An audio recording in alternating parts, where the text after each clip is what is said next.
Hello, and welcome to the first mini episode of Road to Rebirth.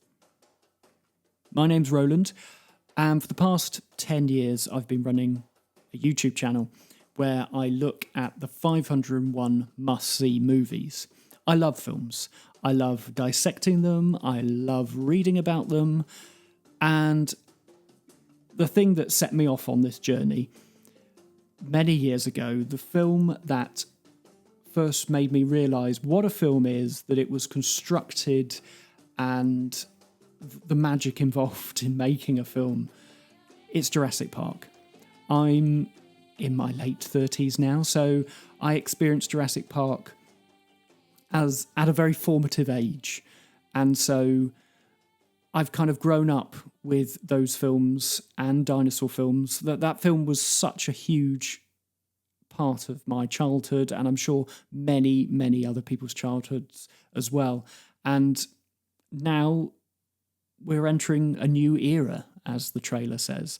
And for the first time in probably about 10 years, I'm really very, very excited to be a Jurassic Park fan. So on this first episode, I just thought I'd go through the trailer, give my first thoughts, including that variety piece that came out just before the trailer dropped, and kind of think about why there was quite so much information in it. So anyway, here we go. I'm going to start the trailer and just give you my thoughts as we run through it. Dr. Henry Loomis, this is Zora Bennett, our mission specialist. So first off, we're introduced to that iconic scene from the end of the original Jurassic Park with the banner coming down. And for me, this trailer is setting its stall. That's what trailers do. They're not specifically for the die-hard Jurassic Park fans. There's stuff in there for us, but this is for the wider movie-going public. And we're now in the 7th film, so why would we be interested in going to see another Jurassic Park film? Well, the first shot is obviously calling back to that film, but it lends itself to a different idea that this film is actually packing away the stuff that you might have seen in the last 3 films, and maybe even the last 6 films. I think this trailer is all about saying we've got new things to say here. Dr. Henry Loomis, this is Zora Bennett, our So mission introduced specialist. to Scarlett Johansson, what who mission? I can't believe that this is the cast This of this would be a film medical breakthrough that 7th could save countless lives. franchise. It comes from the largest 7th film of the dinosaurs on the franchise. planet. It's mad. my God. Jonathan Bailey there, fantastic. Longgrass, David Koepp back as the original writer from Jurassic Park and The Lost World. And of course, there's a Longgrass sequence in the trailer here. Jonathan Bailey in Dr. Grant's check shirt from Jurassic Park 3 and bag there.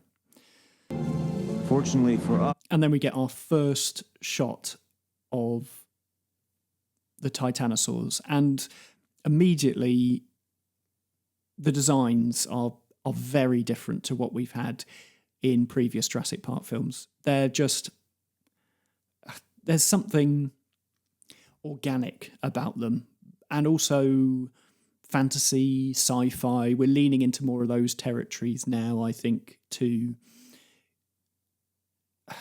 the Jurassic World films, whereas they re-energize the franchise. Definitely Jurassic World, when that first came out, was just so huge, and just the excitement for that film was massive and slightly unexpected as well, to be honest. But it's a franchise that people love, and those films, they were a bit clean. They just didn't have the aesthetic of, obviously, a 90s film.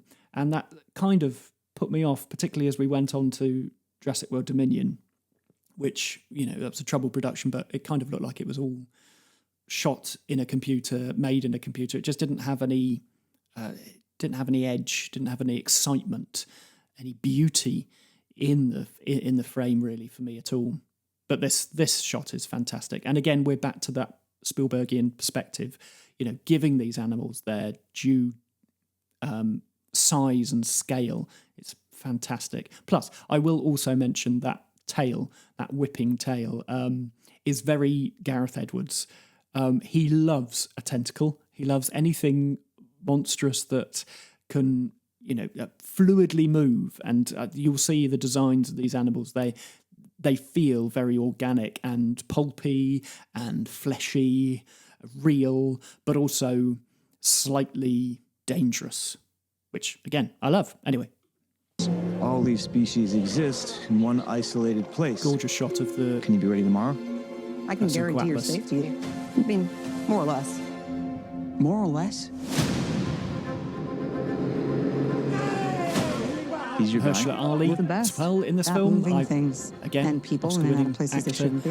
Cannot believe that he's Go going to be towards in the seventh Barbados, Jurassic avoid government Park film. control, but there aren't that many anymore. Why's that? Now, this is an interesting shot. The kind of danger, 10,000 volts. I think this is some sort of amber mine. It looks like a mining facility. That's me going into full cannon mode and thinking about this in terms of what we've seen so far. This whole trailer is also giving me vibes from the new Netflix series, which is Chaos Theory. And I'm excited that seemingly is influencing the series going forward. No one's dumb enough to go where we're going. This island was the research facility for the original Jurassic Park. Now, here we go. We've got a bit from Zora saying that this is the original research facility for the original Jurassic Park. So we're on a new island, now the third or fourth island, with dinosaurs. We've got a two-headed raptor. I'm interested to see how they kind of tie this all in with... Because David Koepp has said in the past that his kind of rule for writing Rebirth was that he couldn't contradict the previous films or wouldn't rewrite them. And I don't know whether that's just to kind of like placate us fans, and then we walk in to see the film and it's just like forget the last three films even existed really. Let's reset this. Let's go back to 2001 and let's just deal with the original InGen and the park and all that sort of stuff. So we'll just have to wait and see. But all of this is very exciting. We need DNA from the three biggest dinosaurs. Do we have to get a sample from an egg? I suppose we could try and get it from the parent, but they're a flying carnivore the size of an F-16. Maybe we should make it... And what I will say for the entirety of this trailer is the fact that I can hear David Koepp's voice and the way that he writes dialogue. It's again that 90s sarcasm coming through. It doesn't feel like the last three films, the dialogue, even in this. I'm quite excited about that it's not that...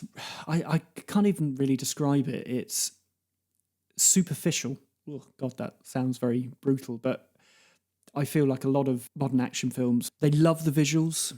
The visuals sometimes are amazing. And actually, Frank Marshall talks about this in the Variety report, that he says that, visual effects is amazing. It gives you such a great tool to be able to show and do absolutely anything, but actually at the cost sometimes of the story and the script and the characters. And we have definable characters here in this 2-minute trailer. And even though we're getting quite a lot of story that they're telling us, I don't mind. I'm enjoying being with these people. And I think that is as much as what they're trying to prove to the audience, that we've got good things to show you and we've got good people to take you on this adventure.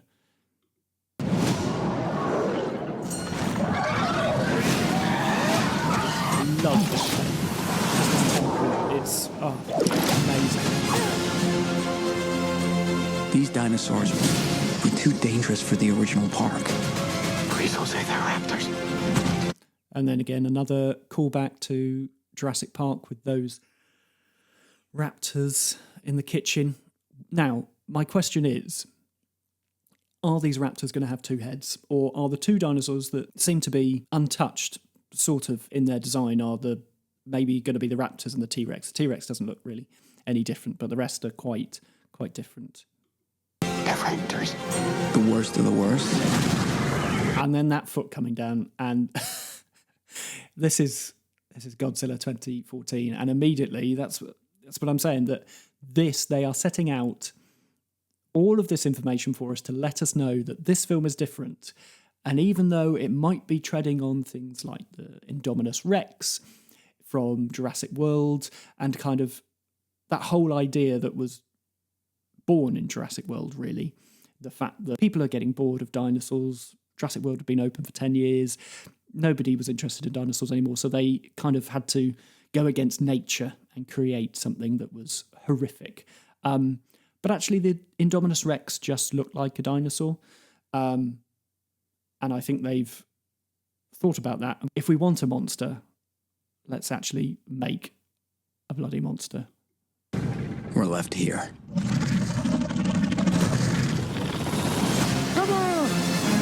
And that thing is monstrous.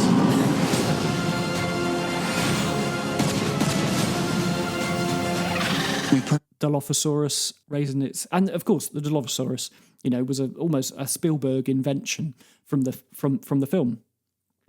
The fact of the frill, the size of it. He said in numerous interviews at the time that he's kind of, fudged the science and made the Dilophosaurus. So it's no surprise that it looks the same in this film.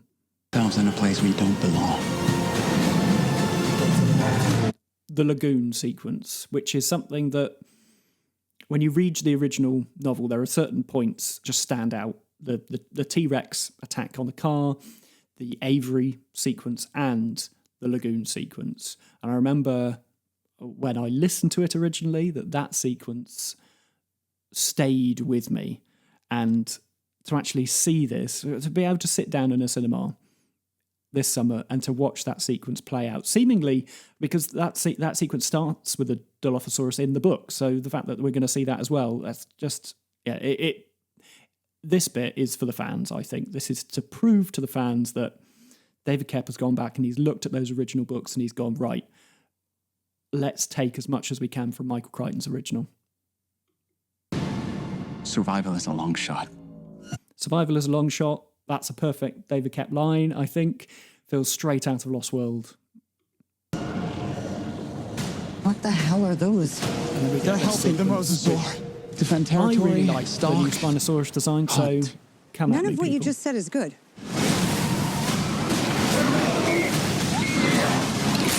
I can't wait to see that scene in the cinema. And then we get the little Jurassic Park music. Who is going to do the music? They haven't even announced that yet at the time of recording. Anyway, that's just my quick breeze through Jurassic World Rebirth. I think that is them setting out their stall, letting us know that there's going to be a big monster in this film. Show us all the great actors that they've got in it. Show off Gareth Edwards and his ability to take these huge mammoth stories. I mean, I absolutely love Godzilla 2014. I feel like it's the closest a film has got to Jurassic since the original Jurassic Park. Those first three films anyway, and then 2014, the shots of the helicopter, just everything about it felt mammoth. The bit where Godzilla's foot comes down in the airport and you're just like, oh my God, this thing is huge. And you buy into it. And I think that's the power of Michael Crichton. If you ever read any of his books, not just Jurassic and Lost World, he makes you believe some of the most ridiculous things. But anyway, I'm getting ahead of myself. What I want to do is to let you know that the 9th of April is when the first proper episode of Road to Rebirth drops. That will be me looking at the original Jurassic Park novel by Michael Crichton. So if you want to get on board, read the books, and then an episode will be coming out weekly for 12 weeks from the 9th of April, leading up to Jurassic World Rebirth. And if you want to get involved, please go over to Instagram at Road to Rebirth Pod. Follow me there. I'll be posting things, hopefully.